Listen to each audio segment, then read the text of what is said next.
आजकल एक नया फैशन चला है जी मित्रों, आजकल एक नया फैशन चला है हिंदी उर्दू एकता सम्मेलन।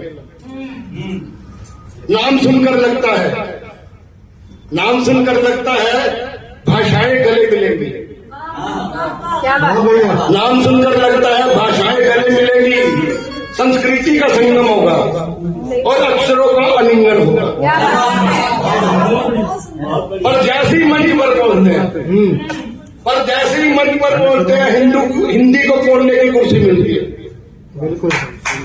जैसे ही मंच पर पहुंचते हैं तो हिंदी को कोड़ने की कुर्सी मिलती है और उर्दू मंच के बीचों बीच गुलदस्ते के साथ विराजमान हो जाती है।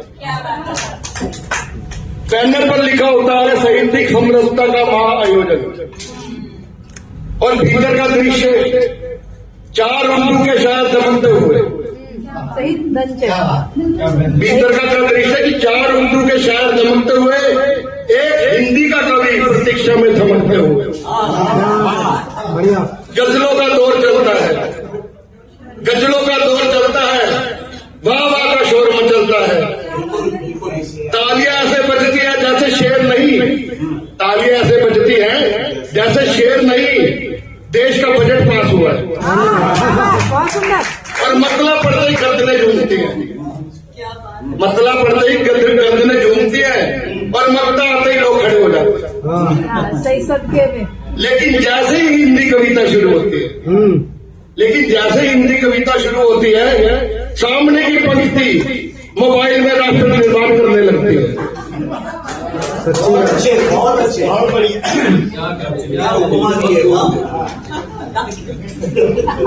जैसे ही हिंदी कविता शुरू होती है, सामने की पंक्ति मोबाइल में राष्ट्र निर्माण करने लगती है। पीछे वाली पंक्ति पानी पीने के रास्ते कर्तव्य पर निकल जाती है।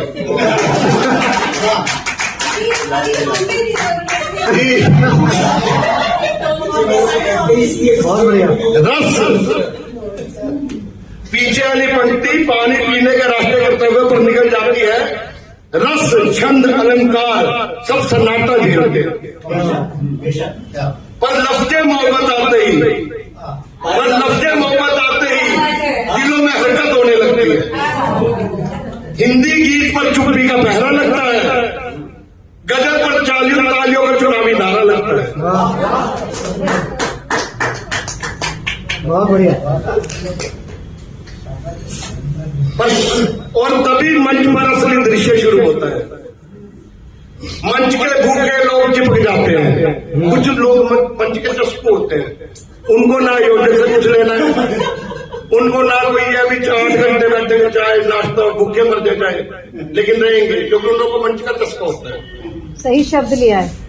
तो मंच के भूखे लोग चिपक जाते हैं, जिन्हें कविता से नहीं कैमरे से प्रेम होता है। बहुत सुंदर। क्या बात है। सही बहुत बढ़िया। सही कटा। कोई माइक के पास सरकता है, कोई फोटो में फिट होने का उठकता है। ऐसा लगता है मानो साहित्य नहीं सेल्फी सम्मेलन चल रहा हो। और हिंदी कवि मन ही मन सोचता है, क्या मेरा नंबर भी आएगा?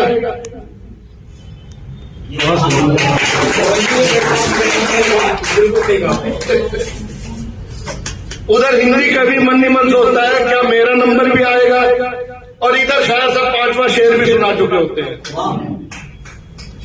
बीच बीच में आयोजक घोषणा करते रहते हैं ताकि सबका मन लगा रहे। जो उठ के जाना चाहता है हिंदी वाला उसको बिठा देते हैं दोबारा। बीच बीच में आयोजक घोषणा करते रहते हैं कि भाषाओं की साझी विरासत है ये मंच। भाषाओं की साझी विरासत है ये मंच। असल में ये विरासत नहीं, प्रसिद्धि की व्यवस्थित व्यवस्था है। हिंदी जब बोलना चाहती है माइक हकलाने लगता है।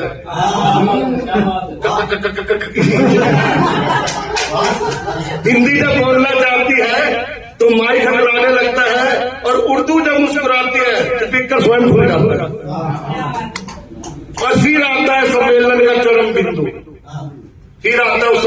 चरम बिंदु, भोजन। चाय नमकीन को साहित्य का प्रसाद बताया जाता है।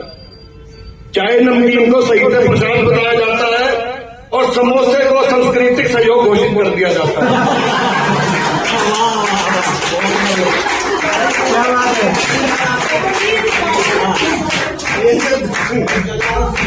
और थोड़ा बयान। फिर आता है सम्मेलन का चरम बिंदु भोजन। चाय नमकीन को सही से प्रसाद बताया जाता है और समोसे को सांस्कृतिक सहयोग घोषित कर दिया जाता है।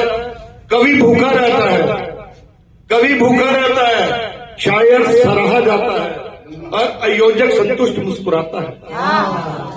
क्या बात है। बढ़िया। नारे चार में नहीं आएंगे, अब आप कुछ भी बोल जा रहे हो लगेगा, फॉरवर्ड में कोई दिक्कत नहीं है।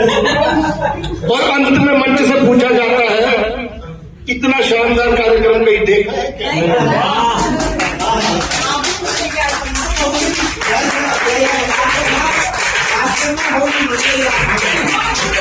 मन करता है पूछ ले, क्योंकि कोई बात है थोड़ा हिम्मत रखनी पड़ती है। सारे आप जैसा सरा तो मेरे पास दबंग हो जाता। तो मन करता है पूछ ले, एकता हुई थी हिंदी उनकी एकता सम्मेलन। मन करता है पूछ लूं कि एकता हुई थी क्या? जय श्री राम, जय श्री राम। बहुत बढ़िया। क्या मन करता है पूछ ले, एकता हुई थी क्या? और हिंदी को धीरे से सम्मान से किनारे पर बिठा दिया गया। क्या बात है। एकता का मंच था, एकता का मंच था, पर संतुलन खो गया।